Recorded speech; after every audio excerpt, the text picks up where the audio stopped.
ذکر صلوات کے بارے میں کہ معصومین صلوات کی اہمیت کتنی بیان کرتے ہیں اور اس ذکر کی برکتیں کیا ہیں۔ فرماتے ہیں کبھی بھی صلوات بھیجنے میں کنجوسی نہ کیا کرو، بخل نہ کیا کرو۔ میرے پانچویں امام، امام باقر فرماتے ہیں کہ قال رسول اللہ، اس روایت میں 3 چیزیں بتائی گئی ہیں۔ یہ چیدہ روایت ہے، میں نے چنی ہے، بہت اچھی روایت ہے۔ رسول خدا 3 چیزیں فرماتے اگر کوئی بندہ ان 3 چیزوں سے محروم ہو گیا، فَأَبْعَدَهُ اللَّهُ، یہ عربی عبارت ہے، پھر ایسا بندہ اللہ کی رحمت سے دور ہوتا ہے۔ گویا ایسے بندے کا نہ ہونا بہتر ہے اگر کسی بندے نے ان 3 چیزوں سے فائدہ نہ لیا، خود کو ان 3 چیزوں سے محروم کیا۔ پہلی چیز فرماتے من ادرک شہر رمضان، جس نے شہر رمضان کو درک کیا۔ کیا مطلب درک کیا؟ یعنی جس نے پورا رمضان کا مہینہ گزارا، رمضان کو دیکھا۔ ہم میں سے کتنے لوگوں نے کتنے رمضان گزار لی؟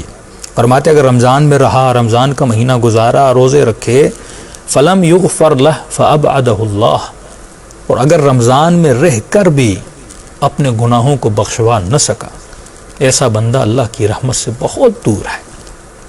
دوسری چیز فرماتے ہیں ومن ادرک والدیہ فلم یغفر اللہ ابعدہ اللہ، رمضان کو دیکھا لیکن اپنے گناہوں کو بخشوا نہ سکا، فرماتے ہیں ایسا بندہ اللہ کی رحمت سے دور ہے، بلکہ ایسے بندے نے زندگی میں کچھ حاصل ہی نہیں کیا۔ یعنی ایک قیمتی ترین چیز اس کے پاس تھی لیکن اس نے اس قیمت کو سمجھا نہیں، اس سے استفادہ نہیں کیا۔ یا ایسے ہے کہ آپ 1 مہینہ علی بن ابی طالب کے ساتھ گزار رہے اور مولا سے ایک جملہ نہ سیکھیں، مولا سے کچھ حاصل نہ کر سکیں، رسول کے ساتھ رہیں لیکن وہ معرفت حاصل نہ کر سکیں، کربلا بندہ جائے لیکن کوئی ثواب حاصل نہ کر سکے، تو فرماتے ہیں حیف ہے ایسے بندے پر، وہ اللہ کی رحمت سے دور ہے۔ پہلی اہمیت یہ رمضان کی، اس کا مطلب رمضان میں کتنے بھی گناہ ہوں اور بندہ کتنا بھی خطا کار ہو، لیکن رمضان میں اگر چاہے تو اللہ کی رحمت سے حاصل کر سکتا ہے اور اپنے گناہوں کو بخشوا سکتا ہے۔ دوسری چیز فرماتے ومن ادرک والدیہ، جس نے زندگی میں اپنے والدین کو دیکھا، یعنی شعوری حالت میں، عقل کی حالت میں اپنے والدین کو دیکھا۔ ایک مرتبہ بچہ پیدا ہوتا ہے، والدہ کا انتقال ہو جاتا ہے۔ ایک مرتبہ یہ ہے وہ 7 سال 8 سال کی ایج میں ہے، اس کے والد کا انتقال ہو جاتا ہے۔ لیکن معصوم فرماتے ہیں اگر کسی نے شعور کی حالت میں، عقل کی حالت میں، جوانی کی حالت میں اپنے والد اور والدہ کو دیکھا، ان کے ساتھ وقت گزارا، ان کے ساتھ زندگی گزاری، اور والدین کے ساتھ رہنے کے بعد بھی اگر ان سے فیض لے نہ سکا اور اپنے گناہوں کو بخشوا نہ سکا، یعنی یہ والدین ہیں جن کی وجہ سے گناہ بخشوا دیے جا سکتے ہیں، لیکن اگر وہ والدین سے بھی فائدہ نہ لے سکا، فرماتے ہیں ایسا بندہ بھی اللہ سے دور ہے، اور حیف ہے کہ اس نے والدین کی نعمت سے کوئی فائدہ نہ دیا۔ تیسری چیز فرماتے ہیں، پہلا جملہ رمضان میں رہا، گناہ بخشوا نہ سکا، یہ اللہ کی رحمت سے دور ہے۔ والدین کو دیکھا لیکن اپنے گناہ بخشوا نہ سکا، یہ اللہ کی رحمت سے دور ہے۔ تبھی شخص ایک رسول خدا کی خدمت میں آتا ہے، کہتا ہے یا رسول اللہ میں بہت گنہگار ہوں، کوئی وسیلہ کوئی ذریعہ بتائیے اپنے گناہوں کو بخشوا سکوں۔